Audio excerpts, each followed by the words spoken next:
Découvrez la masterclass gratuite de Jessica en vous inscrivant via le lien dans le descriptif de la vidéo. Et pour toute inscription au programme d'accompagnement de Jessica, bénéficiez d'un atelier gratuit de libération des blessures émotionnelles en mentionnant la psychologie pour tous à Jessica. Toutes les informations et les liens sont dans le descriptif de la vidéo juste en dessous.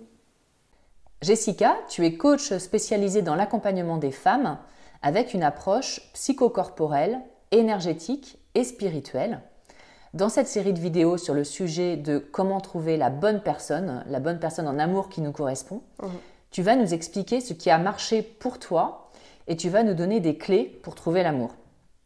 Dans cet entretien, tu vas nous parler de l'importance de prendre la responsabilité de sa vie et d'ouvrir les yeux sur ce qui nous a amenés là où nous sommes. Donc, la première question que j'ai envie de te poser, puisque finalement tu as créé cette activité de coach des femmes à partir de ta vie à toi et de tes expériences, et tu as voulu accompagner le plus de femmes possible sur ce sujet, quel a été le premier pas pour toi dans le fait de prendre la responsabilité de sa vie ? Alors, prendre la responsabilité de sa vie au niveau du domaine amoureux, c'est déjà de se rendre compte qu'on est dans un schéma, qu'on répète toujours les mêmes situations avec plus ou moins les mêmes partenaires et qu'on est toujours dans les mêmes souffrances, ou en tout cas pas dans ce qu'on veut vivre vraiment. Donc, quand il y a une récurrence comme ça, on se rend compte qu'on est enfermé dans un système qui ne nous va pas. Et donc là, c'est de réaliser, bon, ok, à chaque fois, ça ne peut pas être de la malchance, ça ne peut pas être le destin, ça ne peut pas être un coup du sort. Il y a forcément quelque chose à l'intérieur de moi qui crée ça. Donc la première étape, c'est ça, c'est de se retourner vers soi et de se dire, c'est pas un cas isolé ce que je vis, il y a une récurrence, je suis dans un schéma, donc il y a un truc à l'intérieur de moi que je dois aller regarder et sûrement libérer pour arrêter de vivre ça. Donc moi, ça a été mon premier pas, ça, de venir m'observer et comprendre quel est mon système et qu'est-ce que je dois changer. Et au bout de combien de temps, j'allais dire d'échec, pas forcément d'échec, mais de vie sentimentale non satisfaisante, oui. Même de grandes souffrances. Ouais. Au bout de combien de temps tu as fait ce pas de te dire mais j'ai une responsabilité dans ce qui m'arrive ? Au bout de plusieurs années, plusieurs relations, plusieurs schémas de souffrance qui sont plus ou moins toujours les mêmes. Il y a eu un moment, je me suis dit stop, bon là j'arrête de vouloir rencontrer les gens pour les mauvaises raisons. Mais évidemment, il y avait cette envie à l'intérieur de moi de vivre une belle histoire d'amour, d'être en couple, mais j'ai vraiment fait le choix très conscient de me mettre en pause et de me dire là maintenant je vais m'occuper de moi. Il ne se passera plus rien tant que je ne me sentirai pas disponible, disposée pour fonctionner d'une autre façon avec le bon partenaire. Je ne me force plus et j'arrête de répéter les mêmes bêtises. Et en l'occurrence, si tu peux nous en dire un peu plus pour les personnes qui vont aussi se retrouver dans ce que tu as vécu, quel schéma, toi, tu voyais qui se répétait avant de faire ce travail de conscientisation ? Comment ça fonctionnait finalement tes relations amoureuses ? Alors moi, mon schéma, c'était le ring de boxe avec les hommes. Donc j'ai totalement mimétisé ce que j'ai connu dans mon enfance, de mes parents. Premier modèle qu'on a, c'est nos parents. En tout cas, ce sont nos référents, ceux qui s'occupent de nous, ceux avec qui on passe le plus de temps. Donc moi, mon schéma, c'était vraiment le couple ring de boxe. Disputes sans arrêt, beaucoup de violence relationnelle, pas de complicité, pas d'échange, à part cette violence, ces conflits permanents. Donc ça, c'était mon schéma. Je l'ai bien reproduit avec chaque partenaire qui est passé dans ma vie, d'aller vraiment chercher toujours le conflit, la bagarre, d'être dans ce rapport de force permanent. Donc aucune sérénité, évidemment, et puis aucune construction durable, saine, sereine. Donc il y avait ça, et puis aussi, j'ai dû beaucoup travailler sur ma valeur. Alors j'avais beaucoup aussi de croyances limitantes sur les hommes, sur le couple, évidemment. Les hommes sont comme ci, comme ça, le couple c'est ça. Mais aussi beaucoup sur moi, ma valeur, qu'est-ce que je vaux, qu'est-ce que je mérite. Et j'avais une piètre estime de moi-même. Donc je pensais mériter des miettes et je récoltais des miettes. En plus de vivre dans des relations très souffrantes, très difficiles, je n'avais pas grand-chose, mais j'étais aussi incapable de donner ce qu'il fallait. Parce que c'est totalement lié en fait, ce qu'on croit mériter, on le reçoit et ce qu'on arrive à donner tant bien que mal, c'est corrélé aussi à ça. Il va falloir faire un gros travail là, d'amour de soi, apprendre à s'aimer, apprendre à se respecter aussi beaucoup, apprendre à se connaître pour pouvoir récupérer le meilleur ensuite d'une relation. Quel a été le premier pas que tu as fait pour prendre la responsabilité de ce qui t'est arrivé et mettre de la lucidité sur cette situation ? Premier pas, c'est le travail personnel. Le travail de développement personnel, ça a commencé avec des bouquins et puis des thérapeutes et puis un accompagnement spécifique ciblé dans ce domaine-là. Donc moi, j'ai vraiment travaillé beaucoup sur moi. Mais c'est ça, on ne peut pas faire l'impasse en fait sur le travail de développement personnel, d'auto-observation, de remise en question de tous nos systèmes, vraiment d'aller regarder mais comment je vis. Quel état interne crée cette situation? Parce que c'est ça la première prise de conscience à avoir, c'est mon état intérieur crée ce que je vis. Ce que je pense crée ma réalité. Donc ça, c'était les enseignements de Bouddha que j'ai lus très jeune. J'avais appris cette fameuse phrase « Nous sommes ce que nous pensons ». Et c'est tellement vrai. Et puis nos pensées sont corrélées directement de nos croyances. On croit certaines choses, on est enfermé dans certains systèmes, ça produit des pensées qui produisent des émotions et puis des comportements. Donc la première étape, si on veut tout changer, c'est de remettre en question tous nos systèmes, de regarder qu'est-ce que je vis. Et ça veut dire que j'ai une certaine programmation qui me pousse à vivre ça. Est-ce que je ne peux pas déprogrammer ça pour apprendre à vivre autrement ? Et alors, aussi, quand on prend la responsabilité de ce que l'on vit, souvent, avant cette étape, on pourrait se dire « mais c'est à cause de l'autre, il est comme ci, il est comme ça », si on prend un homme en l'occurrence. Du coup, on en tire aussi des conclusions générales. Mais on va aller chercher finalement les types d'hommes qui vont répondre à ce que l'on croit. Exactement, on est naturellement attiré vers eux. Et puis on voit que, parce qu'il y a tout un système de filtre aussi qui se met en place, donc on est attiré vers eux, on les attire pour rejouer nos scénarios. Parce qu'en fait tout est bien fait, notre être cherche toujours à se libérer, à se guérir, à revenir à l'équilibre à tous les niveaux. Et donc tant qu'on n'a pas traité un sujet, une problématique, une souffrance, une blessure, changer une croyance, on va sans arrêt revivre le même schéma. Naturellement, ça se fait vraiment par attraction, on se retrouve face au même partenaire pour vivre les mêmes situations. Donc là aussi, c'est remettre en question ça. Et si c'était pas parce que j'ai pas de bol, parce qu'il y a beaucoup de femmes qui ont cette résistance-là, moi j'ai pas de chance en amour, je suis maudite. De toute façon, il n'y a pas beaucoup de femmes autour de moi qui ont de la chance en amour. Et puis alors ça, c'est largement alimenté par les séries, les films, où on voit toujours des femmes bafouées, des femmes trompées, des femmes qui se font malmener par les hommes. Donc là, en fait, ça renforce toutes ces croyances-là, que finalement la norme, c'est d'être malheureuse en amour. Donc on va peiner de plus en plus à remettre en question ça. Et c'est là le grand travail en fait. Et s'il y avait une autre réalité qui était possible? Il y a bien des femmes, j'en connais bien une, deux, plus ou moins loin de moi, mais qui ont l'air épanouies dans un couple, qui ont l'air heureuses, qui semblent amoureuses. Donc pourquoi ça ne serait pas possible pour moi? C'est ça aussi qui m'a permis vraiment de changer mon rapport aux hommes, mon rapport à moi-même, de changer mes conditionnements et mes comportements, parce que j'ai commencé à me brancher à d'autres femmes qui vivaient d'autres choses et qui me montraient que c'était possible. Oui, et encore faut-il avoir la croyance, entre guillemets, que c'est possible pour soi. Parce qu'il y a des personnes qui pourront se dire « mais ces gens-là ont de la chance, moi de toute façon j'ai un mauvais karma, je suis maudite ». Je suis maudite, j'ai pas de chance. On m'a jeté un sort, c'est ce que je te disais à l'instant. Là encore, à quoi ça me sert de garder cette croyance? Est-ce que c'est vraiment vrai? On remet tout en question. Moi je travaille énormément sur tous les systèmes de croyances et changer de regard. Si je garde cette croyance, qu'est-ce que ça va créer pour moi? Ça va m'enfermer dans cette réalité. Rien d'autre n'est possible. Je suis coupée du champ des infinies possibilités. Mais si j'accepte de me dire, peut-être que c'est juste une croyance, ok, elle est vraiment ancrée, et puis elle est renforcée par tout ce que je vois et tout ce qui se passe autour de moi, mais malgré qu'elle soit tellement ancrée comme ça, je peux peut-être la changer. Je peux peut-être désamorcer ce truc-là et le laisser partir. Il faut essayer en fait. C'est ce que je dis tout le temps à mes clientes, elles arrivent avec énormément de croyances limitantes, c'est très fermé, c'est très contracté, c'est là depuis des années. Et donc la proposition, c'est avec des « et si ». Mais et si ça pouvait bouger? Et si c'était pas une fatalité? Et si tu pouvais commencer à croire autre chose, à te brancher à autre chose? Et ça se fait naturellement, ça se fait comme ça petit à petit. Quels sont les grands types de croyances les plus communes que tu rencontres avec tes clientes? Il y en a tellement. C'est un peu la foire fouille, quoi. Les hommes sont les plus fréquentes, c'est les hommes sont indignes de confiance, les hommes trompent, on peut pas leur faire confiance, ils sont pas fiables, ou les hommes sont absents, les hommes sont pas engagés, les hommes ne sont pas sérieux. Ils vont toujours vouloir papillonner, ou alors ils s'ennuient. Donc du coup, les femmes se mettent une pression pas possible, rentrent dans des stratégies terribles pour plaire, pour se conformer, pour garder l'homme auprès d'elles. Enfin, tout ce genre de croyances. Donc, sur le couple aussi, hein, donc le couple, c'est un ring de boxe, le couple, c'est des engueulades, le couple, c'est faire des efforts tout le temps, c'est faire des compromis. Et donc, du coup, quand on a cette image du couple, on n'a pas envie d'y aller. Donc, il y a beaucoup de femmes aujourd'hui qui sont célibataires, qui se disent « mais pourquoi je ne trouve pas le bon partenaire et moi je veux vraiment… » Mais en fin de compte, elles y trouvent leur compte dans ce célibat. Il y a beaucoup de…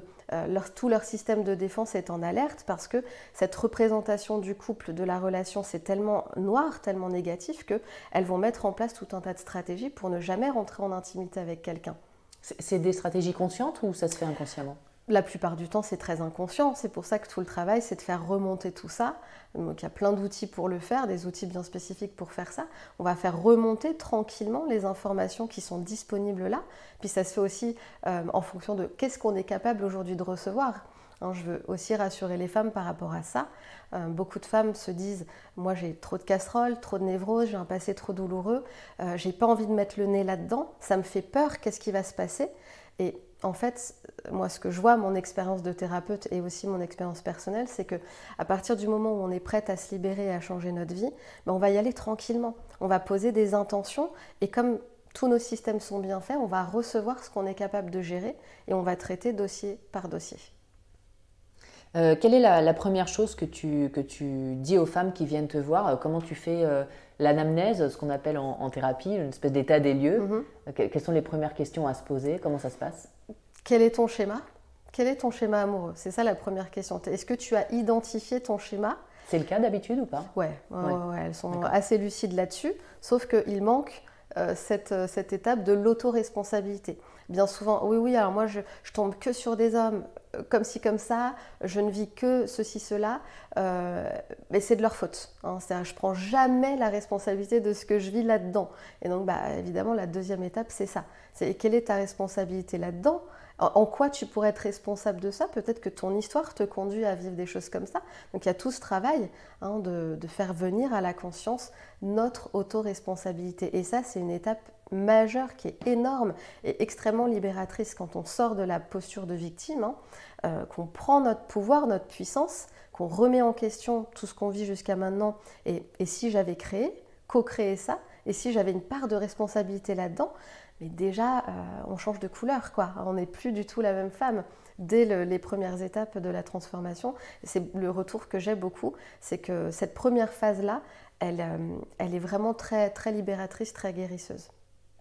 Et alors du coup, comment on va faire ensuite pour changer? Parce que finalement, si on va toujours chercher les mêmes hommes, c'est qu'on est attiré par eux. Il y a quelque chose qui nous attire chez eux. Ouais. Comment on fait pour reprogrammer et être attiré par des hommes qui vont être pas comme ça?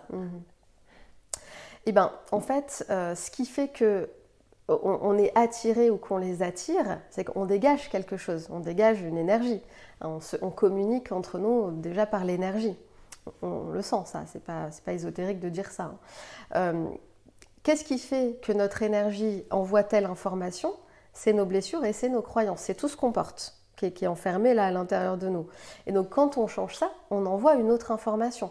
Il y a autre chose qui est écrit sur notre front. Parce que si je porte la croyance que les hommes sont tous infidèles, donc du coup mes comportements sont adaptés à ma croyance. Je suis suspicieuse, je me méfie, je ne rentre pas en intimité parce que j'ai peur d'être blessée tout le temps. Je vais mettre en place tout un tas de stratégies d'évitement pour justement ne pas risquer de souffrir. Et sur mon front, il y a marqué ça, je te soupçonne, tu n'es pas digne de confiance et puis je vais te traquer. C'est l'information que j'envoie à l'homme et non. Évidemment, je vais recevoir ça, ou alors les hommes vont me fuir. Donc, pour changer l'information qu'on envoie, arrêter de les attirer et d'aller vers eux, il faut se réparer, toujours pareil. Il faut vraiment faire l'inventaire de tout ce qu'on porte comme croyance et aller libérer les blessures émotionnelles qui sous-tendent les croyances. Il n'y a que ça. C'est le seul et unique chemin. Comment est-ce que justement, pour parler des croyances, comment est-ce qu'on peut aller découvrir les croyances qu'on a? Parce que souvent c'est inconscient, on ne s'en rend même pas compte. Ouais. Il y a des exercices pour faire ça qui sont très très très efficaces. On va remonter évidemment notre histoire. Là encore, on ne peut pas faire l'impasse sur comment on s'est construit, dans quel milieu, qu'est-ce qui s'est passé pour nous. Donc à partir de ça, ça ne veut pas dire qu'on va tourner en rond pendant des jours, des mois dans notre histoire. C'est pas, on va plutôt s'orienter solution. C'est ok, j'ai vécu ça. Donc on se dissocie aussi de ce truc-là, on regarde avec beaucoup plus de distance pour que ça nous impacte moins. Comment je peux changer tous ces trucs-là? Donc ça, c'est quand on fait appel aux croyances qui sont disponibles, qui sont quand même conscientes, on fait appel à nos souvenirs. Et pour les croyances qui sont beaucoup plus inconscientes, il suffit de regarder ce qu'on vit. Qu'est-ce que je vis? Je vis ça. Donc je vis ça, ça veut dire que je crois quoi en fait? Puisque je vis ça, ça veut dire que je crois. Rien qu'avec cette question, on peut faire remonter beaucoup de choses. Tu peux nous donner un exemple d'une situation? Ouais. Puisque je vis, je sais pas, je suis sans arrêt avec des hommes qui sont absents, qui me laissent tomber, qui ne sont pas présents au quotidien. Voilà, il y a cette notion d'absence, ça c'est quelque chose qui se voit beaucoup. Puisque je vis ça, je dois croire que quoi? Que je ne suis pas suffisamment importante pour avoir l'attention, la reconnaissance d'un homme. Je dois croire que c'est normal en fait que l'homme soit pas vraiment disponible et que ça soit moi qui soit à sa merci, qui soit un peu à sa disposition. Et c'est comme ça qu'on fait remonter les croyances. Et évidemment, quand on a eu un père qui était très absent, qui ne nous a pas jamais reconnus, ou alors qui a eu beaucoup d'exigences sur nous, ou qu'on a vu sa mère toujours se plaindre du père qui n'était pas là, pas investi, pas impliqué dans la famille, on développe et on nourrit la croyance que c'est normal et on le reproduit ensuite. Le rapport aux parents est déterminant sur ces sujets? Oui, bien sûr, oui, c'est toute notre histoire, toute notre construction. Alors après, ça peut aller encore plus loin, mais c'est pour ça la bonne nouvelle, c'est qu'on n'a pas toujours besoin de savoir d'où ça vient pour le libérer.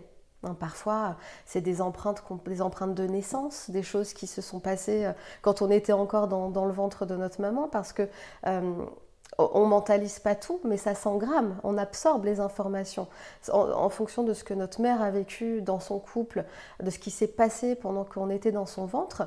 Évidemment, c'est pas du tout mentalisé, mais c'est absorbé, c'est ingéré en fait, c'est digéré, et puis ça vit en nous.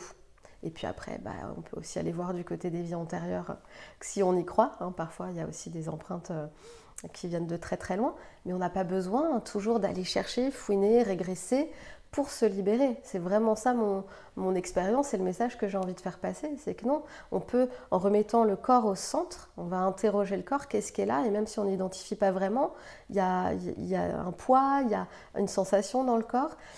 Ça crée des émotions, de la tristesse souvent, de la contraction, plein de choses, et on laisse partir, on ne sait pas du tout ce que c'est. Mais en tout cas, la situation a changé, notre état intérieur a changé. Et puis il y a peut-être tout ce qui est du côté du transgénérationnel. Bien sûr. Vous allez voir ce que les femmes de notre famille ont vécu. Exactement.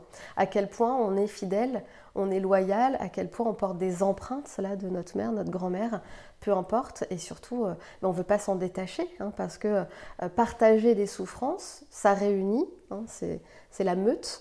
Et puis ça fédère aussi. Moi, je vois beaucoup ça chez des femmes qui ne veulent pas, qui ont des résistances à se libérer des souffrances des femmes de la famille, c'est-à-dire qui ne peuvent pas s'autoriser à être celle qui est heureuse en amour, bien dans leur couple et qui bien souvent se sabotent, parce qu'on ne veut pas faire d'affront à la mère, aux sœurs qui se réunissent, qui se plaignent de leur conjoint, qui se plaignent de leur couple, ou qui sont célibataires depuis des années et puis ça ne marche jamais parce que je rencontre jamais les bons.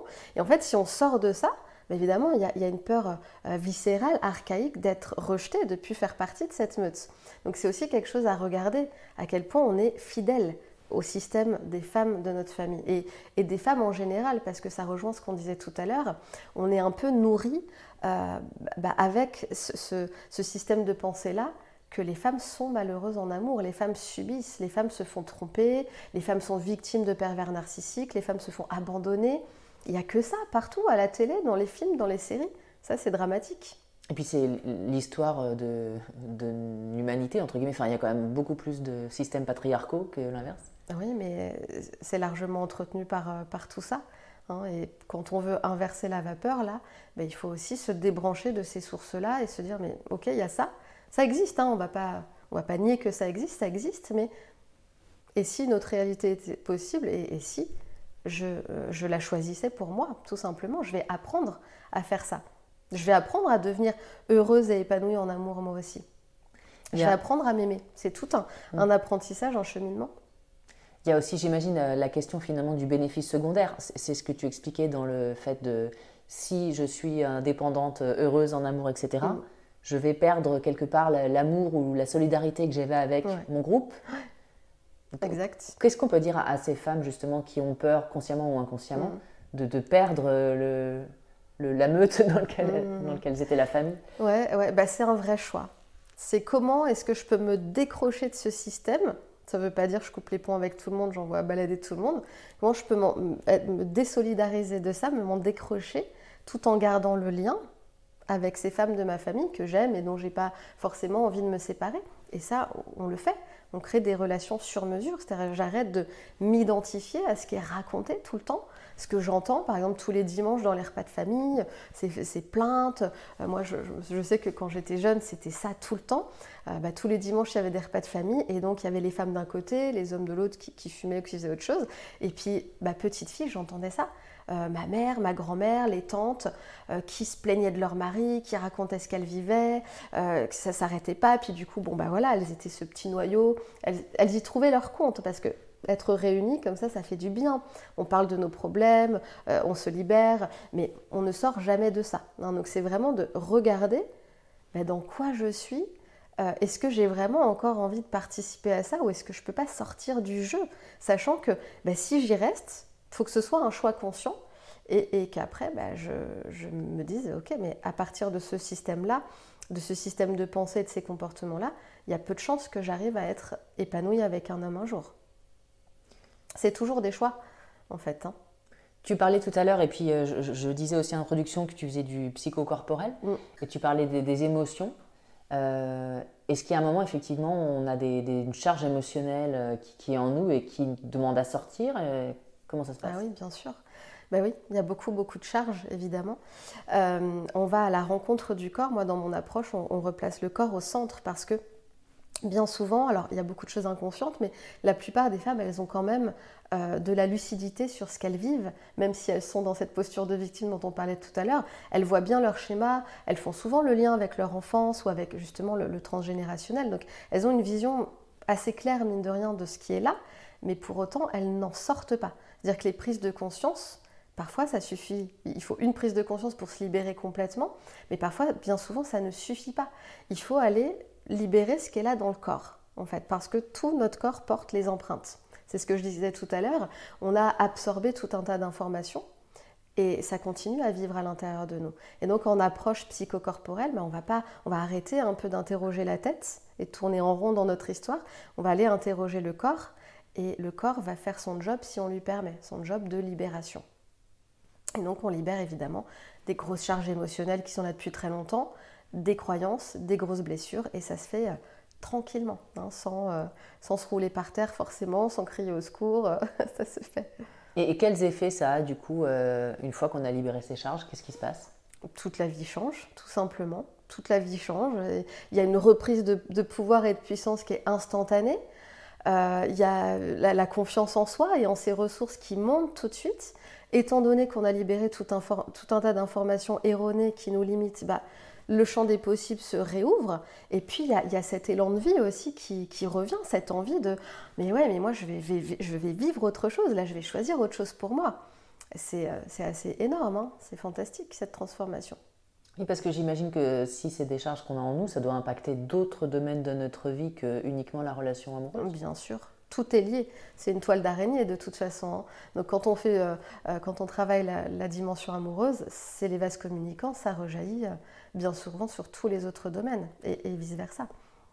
Est-ce que tu peux nous raconter brièvement ton histoire à toi? Parce que je trouve que c'est très intéressant de voir comment ça s'est passé pour quelqu'un et tu es la meilleure personne pour le savoir pour toi. Oui. Alors à partir d'où? Parce que mon histoire est longue. À partir du moment où tu prends la conscience que en fait quelque chose se joue et que ça vient de toi. Et bien donc ce fameux moment où j'ai décidé bon allez stop là j'arrête le massacre.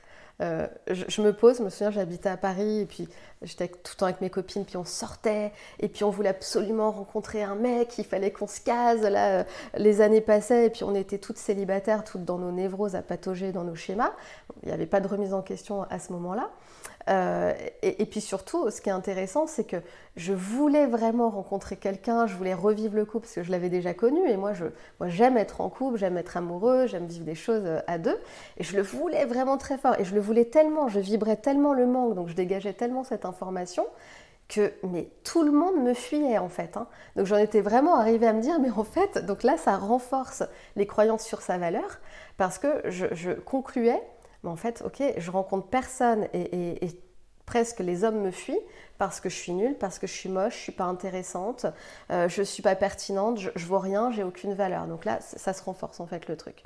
Et donc, j'arrête ça, je me mets en pause et je me dis, je vais travailler vraiment, vraiment sur moi. Donc, on décortique tous les systèmes de croyances. Et là, on se rend compte de, ah oui, mais effectivement, je ne peux pas être heureuse en amour si je porte toutes ces croyances-là. Si je projette tout ça sur les hommes, si je crois tout ça à mon sujet, si je ne me sens pas méritante du tout, si je ne suis pas capable de donner moi, parce que c'est aussi ça, hein, de regarder, mais là, je me suis sentie victime plein de fois dans mes histoires, mais qu'est-ce que j'ai fait moi en fait? Comment j'ai agi avec ces hommes-là? Qu'est-ce que j'ai donné?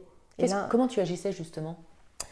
Je donnais pas grand-chose. Déjà, je me donnais rien à moi. Hein, donc, je peux pas donner à l'autre des trucs que j'ai pas, que je ne possède pas. Tu vois, si tu me demandes un ballon, je peux pas te le donner si je l'ai pas.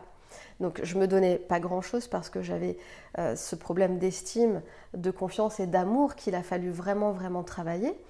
Donc je donnais très peu au compte-gouttes, donc je ne pouvais pas recevoir non plus ce dont j'avais envie. Alors j'étais assoiffée d'amour et d'attention comme beaucoup de femmes, mais quand tu donnes rien, l'autre tarit le robinet aussi en face, hein. C'est comme ça. Et puis je me comportais mal, c'est-à-dire que comme j'étais dans l'abus pour moi, j'étais dans l'abus aussi avec les autres. Ça se concrétise comment? Beaucoup d'exigences, beaucoup de demandes, donc sans rien donner ou très peu, hein.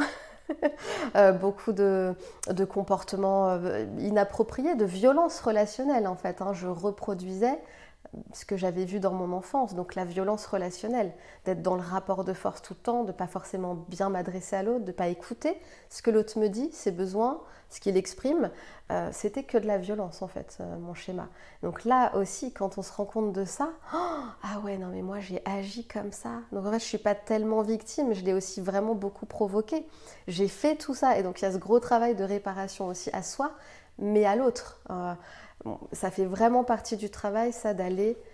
Alors, on n'est pas obligé d'aller sonner à la porte de nos ex, hein, peut-être, si on peut le faire. Mais bien souvent, on ne peut pas le faire et c'est pas OK de toute façon. Mais il y a des rituels à faire pour pacifier les anciennes relations. C'est-à-dire s'excuser, reconnaître comment nous on a été, ce qu'on a mis dans cette relation, les souffrances qu'on a infligées aussi peut-être, l'exprimer tout ça, hein, et puis remercier aussi pour la contribution que cette relation malgré tout a été.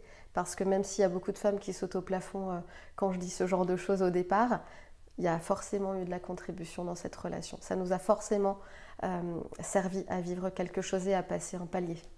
Quand je t'écoute, ce que j'entends effectivement, c'est que quelque part, tu cherchais à ce que l'homme vienne te réparer ce dont tu avais manqué? Bien sûr, oui, tout à fait. Donc c'est pas une relation saine d'amour? Non. En fait, on est dans cette relation-là de chercher un sauveur à tout prix. Quand on ne prend pas la responsabilité de ce qu'on est, de ce qu'on vit, on projette ce besoin, cet intense besoin à l'extérieur, et on va chercher un sauveur, bien sûr.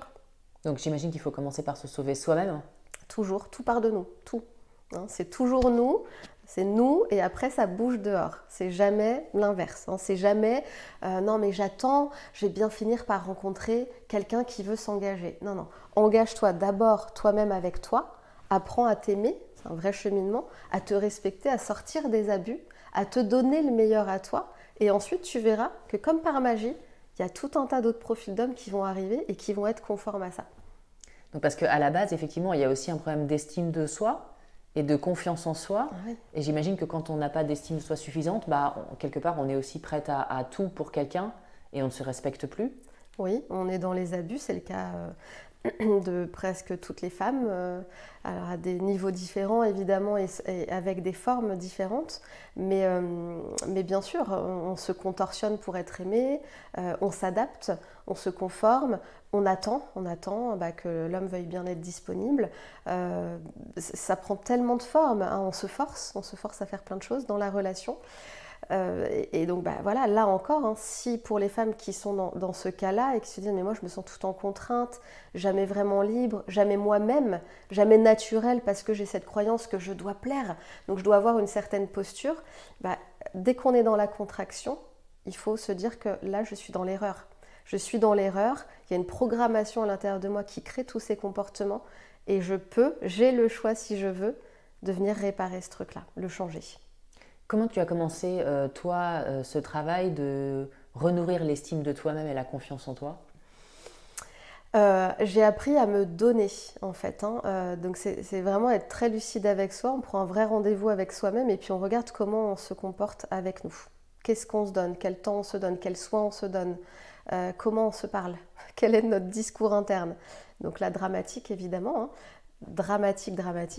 Quand je me replonge là-dedans, c'était il y a des années, mais j'avais un rapport extrêmement toxique avec moi-même et ça passait déjà par ce fameux discours intérieur où je me jugeais en permanence, t'es nulle, t'es moche, t'es grosse. Bon, ça c'est les 3 trucs classiques chez les femmes.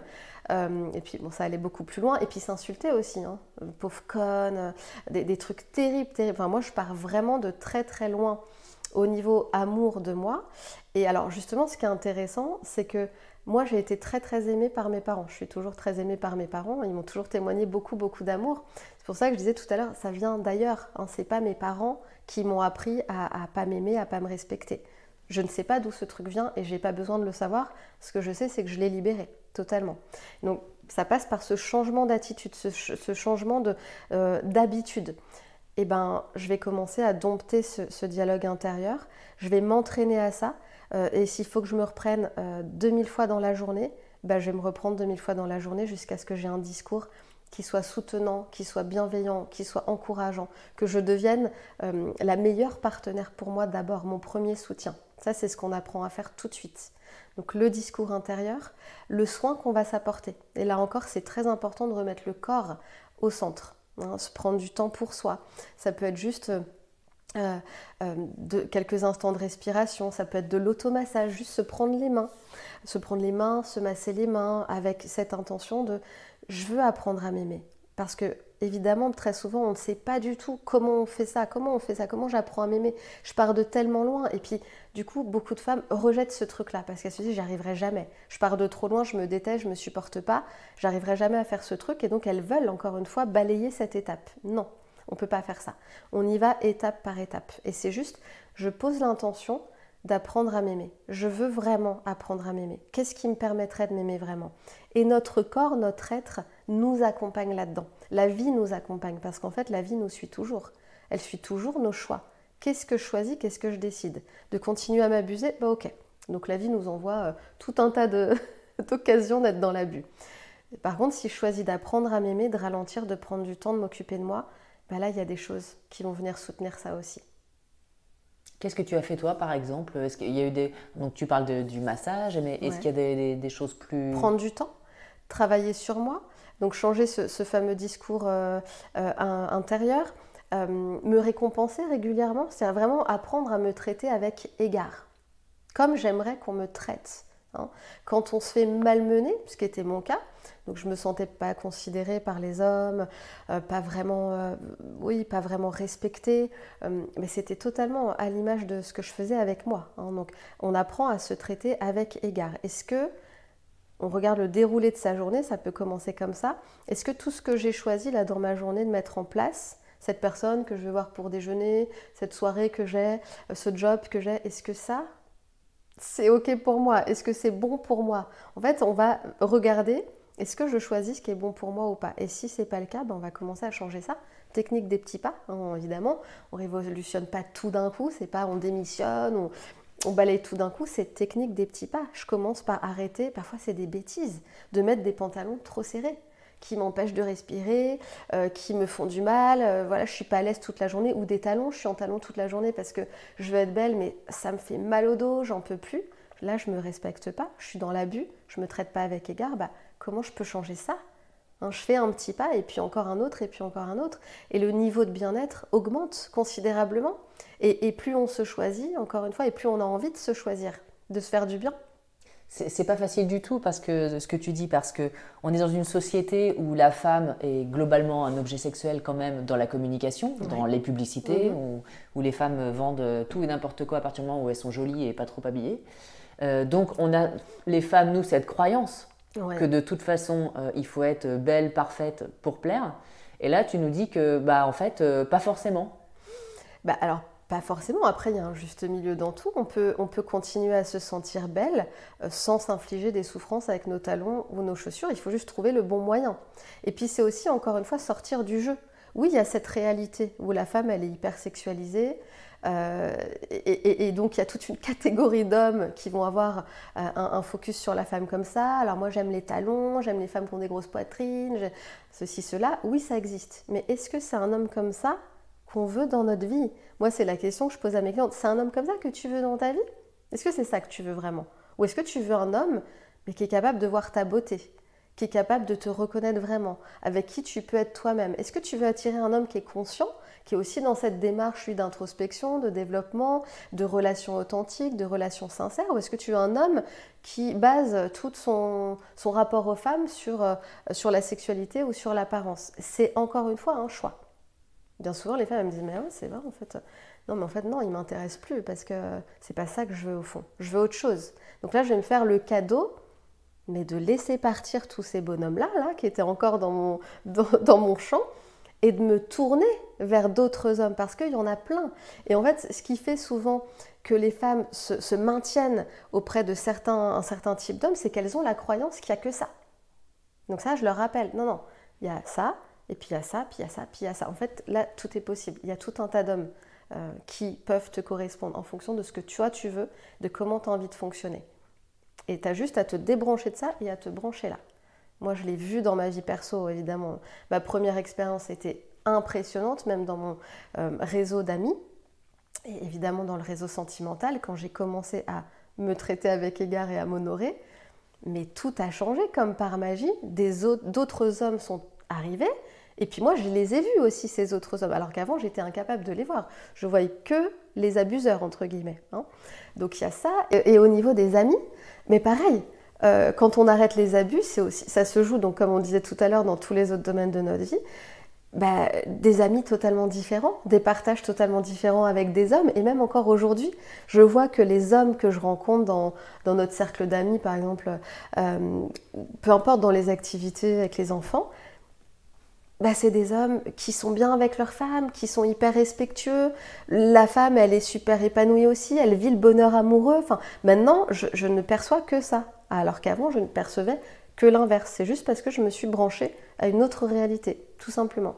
Oui, tu avais un radar qui n'était pas sur les gens heureux et épanouis, exact, mais sur un autre type de relation. Oui, sur la souffrance amoureuse, sur la violence relationnelle, sur tout ce que je devais faire être pour plaire. Parce que bien sûr, il y a cette pression, et moi j'étais vraiment dedans aussi, où l'apparence était au centre, et puis voilà, je m'infligeais des souffrances pas possibles pour être belle, pour plaire, pour correspondre aux critères. C'était ça, comme pour beaucoup de femmes. Et ce qu'il faut regarder aussi, au-delà de quand on fait un état des lieux, on va dire, de sa vie amoureuse, est-ce qu'il faut aussi regarder au-delà de la vie amoureuse, à savoir, comme tu disais, le travail, etc. Parce que j'imagine que si on n'a pas d'estime de soi, on n'est peut-être pas non plus dans un travail qu'on aime. Bien sûr. Et tout ça fait boule de neige, et après, on va reporter sur le conjoint toutes nos frustrations. Oui, c'est ça, tu as tout dit. Évidemment, quand on est dans l'abus, on ne peut pas se construire une vie qui fonctionne pour nous. Donc, en fait, souvent, il n'y a rien qui fonctionne. On n'est pas épanoui, on n'est pas à la bonne place, on n'est pas auprès des gens qui nous font du bien. On n'est pas dans une bonne façon de relationner avec nous. Donc quand on commence à travailler ça, donc parfois la porte d'entrée c'est le domaine amoureux, ou c'est créer un business, ou peu importe, ou avoir une meilleure santé, forcément, ça va faire travailler tous les autres domaines, on va les remettre en question, puis on va se dire, ok, là aussi je dois changer des choses. Je dois complètement, finalement, tout changer, mais je vais le faire par étapes, je vais le faire tranquillement. Parce que oui, bien sûr, on peut pas, ça peut paraître banal de dire ça, mais tout commence par nous. On ne peut pas être bien avec l'autre tant qu'on n'est pas bien avec nous, tant qu'on ne trouve pas notre propre épanouissement. On ne peut pas demander à l'autre de nous épanouir. Toute la charge est sur toi. Et donc, tu dois m'apporter du bonheur, du bien-être, parce que moi, dans ma vie, c'est la merde. Parce que moi, je ne suis pas capable de le faire toute seule. Et je ne suis pas capable de le faire toute seule. Et donc, encore une fois, quand on envoie cette vibration, qu'est-ce qu'on récupère, quoi? Mais non. Ça marche pas, ça ne fonctionne pas. C'est comme si c'était écrit sur notre front. J'ai besoin de toi, j'ai besoin que tu me sauves. Viens combler toutes mes carences affectives et tous mes problèmes. Donc les hommes se barrent. En tout cas, les hommes qui sont, entre guillemets, sains dans la relation vont partir. C'est pour ça qu'on ne peut pas connecter avec quelqu'un avec qui on vivra quelque chose de différent. Parce que là, on va juste attirer les hommes avec qui on a l'habitude de connecter, ceux qui veulent nous sauver, ceux qui sont un peu pervers sur les bords, et on ne sort jamais de notre schéma. Et alors pourquoi justement un homme qui veut nous sauver, au final, c'est pas non plus le bon plan? Parce qu'on doit se sauver nous-mêmes avant toute chose, et que la béquille, ça dure un temps, l'autre va se lasser, et puis nous, on ne développera jamais nos ressources. Un temps qu'on a quelqu'un qui fait le job à notre place, on ne fait pas grandir nos ressources intérieures. On ne se prouve jamais qu'on est capable. On ne dépasse jamais nos peurs. On ne sort jamais de la zone de confort. Donc déjà, c'est hyper toxique pour nous. Ça nous enferme, ça nous réduit. Et puis l'autre, au bout d'un moment, peut-être va se lasser et va vouloir aller sauver quelqu'un d'autre ou sortir de son schéma, j'en sais rien. Mais qu'est-ce qu'on peut construire sur cette base-là? Pas grand-chose de durable ou en tout cas d'épanouissant. Qu'est-ce que c'est? Alors là, je te fais une question à l'envers. Qu'est-ce que c'est pour toi une relation saine d'amour entre un homme et une femme, puisque là, on parle de ce schéma-là? Une relation dans laquelle on se sent bien, dans laquelle on se permet d'être soi, totalement soi. Encore une fois, sans toutes les pressions dont on parlait tout à l'heure. Je suis dans mon authenticité, j'ose me montrer telle que je suis. Et donc, l'autre peut en faire autant et on peut être dans un vrai partage. Parce que qu'est-ce qui permet, une fois qu'on est avec la bonne personne, de faire durer cette relation, de la rendre de plus en plus consciente et qui ne plafonne pas et qui est évolutive? C'est la communication. La communication, c'est ce qui permet de nettoyer la relation. Bon, ça, je le dis souvent à mes clientes, mais une relation, c'est vivant. Donc, comme tout ce qui est vivant, ça produit des déchets régulièrement, parfois sans qu'on s'en rende compte. On laisse un peu trop passer de temps, on n'a pas vraiment communiqué, on n'a pas été dans un échange constructif. Du coup, il y a un tas d'ordures là à dégager. Ça crée souvent une crise, parfois. Et donc, c'est ok, c'est salvateur, on va regarder tout ce qui est là. Et puis on va se dire les vraies choses parce qu'on ose en fait être dans le partage. On n'a plus peur d'être blessé par l'autre parce qu'on sait qu'on peut se réparer. C'est ça aussi le truc, c'est ne pas avoir peur en fait de ce que l'autre pourrait nous dire ou nous renvoyer, parce qu'en fait on a développé les ressources et la croyance que en fait je peux gérer. Tout ce qui vient à moi, je peux le gérer. J'ai pas besoin de faire l'autruche, j'ai pas besoin de faire comme si tout allait bien alors que je sens bien que dans le couple ça capote, il y a plein de trucs qui me vont pas, mais j'ai trop peur de ce que ça pourrait réveiller en moi. En fait on fait plus ça. Peur de se faire quitter aussi. Peur de se faire quitter, peur d'entendre des choses, peur de... Peu importe, mais quand on a développé cette confiance en soi, qu'on s'est réparé et qu'on a appris du coup à le faire, on connaît les processus, on n'a plus jamais peur de qu'est-ce qui pourrait venir à nous. Et ça, c'est valable dans le domaine amoureux, mais dans tous les autres domaines aussi.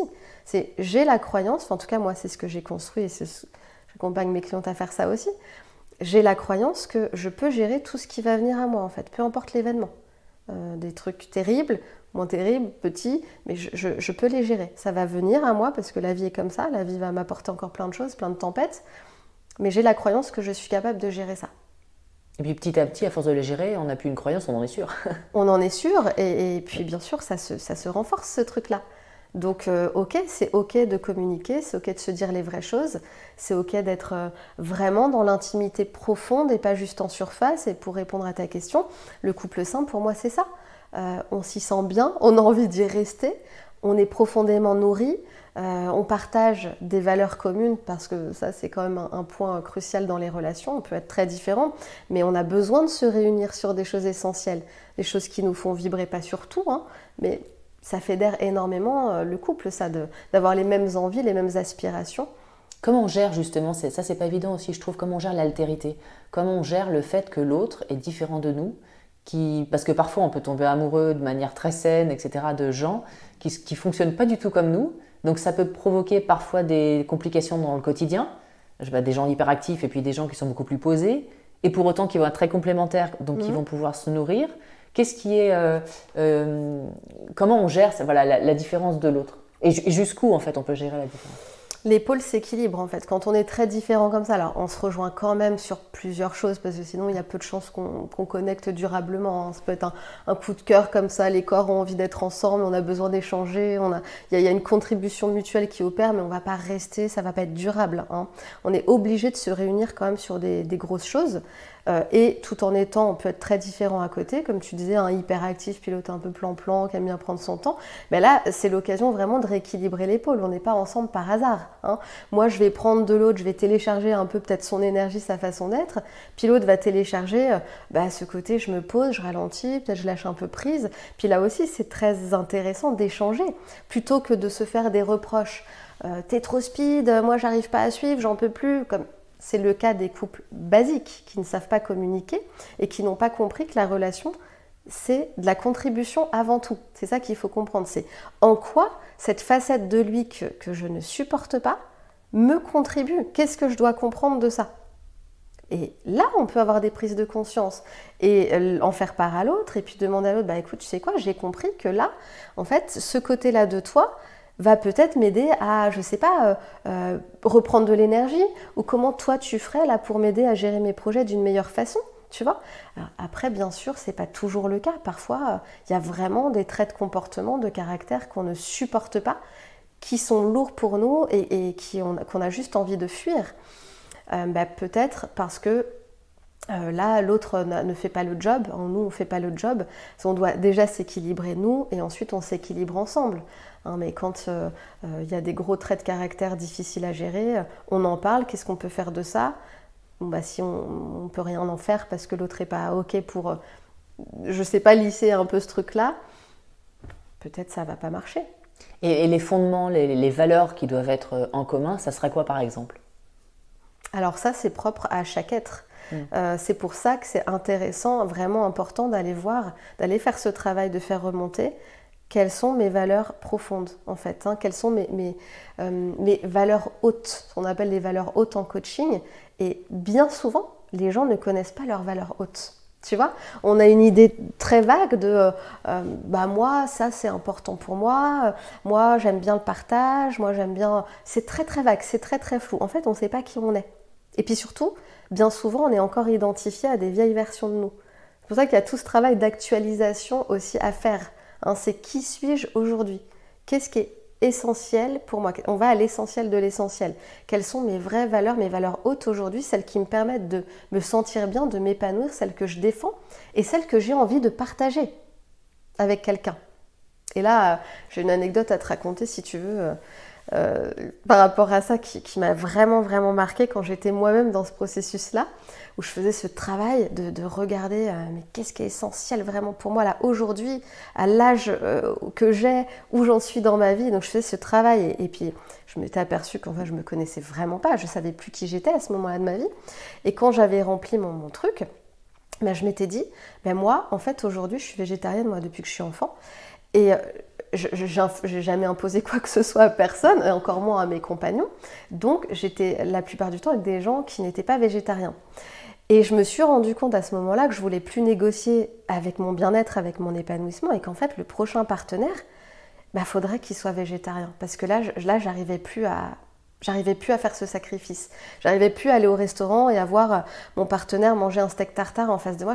Tu vois, ça va pas, ça correspond pas à qui je suis, en fait, ça ne marche pas.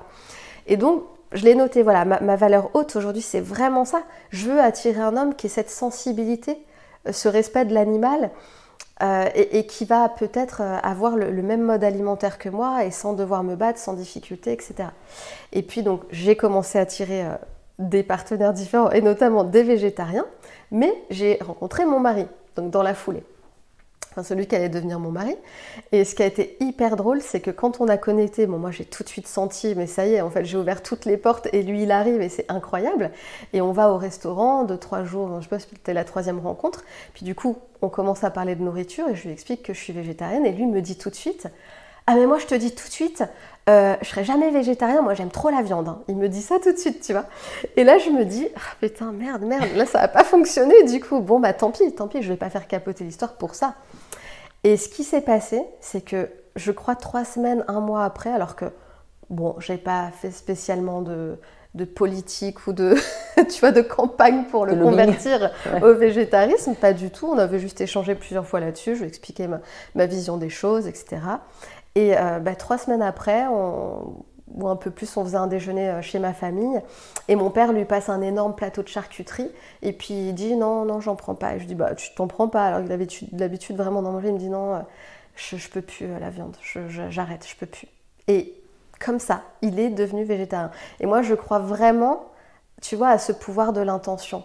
lui, il était mûr pour ça. Hein. J'ai pas fait de la magie, c'est pas moi qui ai fait ça. C'est parce que lui, il était prêt. C'est moi qui lui ai permis de faire le switch, mais ça aurait pu être quelqu'un d'autre ou un bouquin. C'est qu'il était dans son cheminement à lui, il était prêt à changer ça. Mais en tout cas, je l'ai attiré, j'ai réussi à connecter avec lui. Mais parce que j'avais de la clarté sur ce que je voulais, parce que je voulais plus faire l'impasse, je voulais plus négocier avec moi-même, tu vois. Et ça, j'en suis persuadée. Et je le vois chez toutes mes clientes, tout le temps. Et tu as eu l'intuition de ne pas t'arrêter juste à ce point bien sûr, au début, sûr. Parce qu'en fait, tout allait et finalement, ça harmonise. Non, tout n'allait pas du tout. Ah non, c'est pas ça. Hein. C'est pas parce qu'on déblaye le terrain qu'on se met dans... Parce que moi, je crois que la bonne rencontre, entre guillemets, c'est d'abord une affaire de disposition intérieure, ce qu'on disait tout à l'heure par rapport au gros travail de nettoyage, de déblayage des croyances, des blessures et de disponibilité. Et en fait, c'est pas parce qu'on fait ce travail-là que tout de suite, celui qui se pointe, ou ceux qui se pointent avec qui on a des petites histoires avant d'avoir la vraie histoire, ben voilà, toutes les cases sont cochées, ça roule. Mais pas du tout. C'est juste qu'on se rejoint justement sur nos valeurs hautes, mais il y a plein d'ajustements à faire. Et nous, notre première année, elle n'a pas été simple du tout.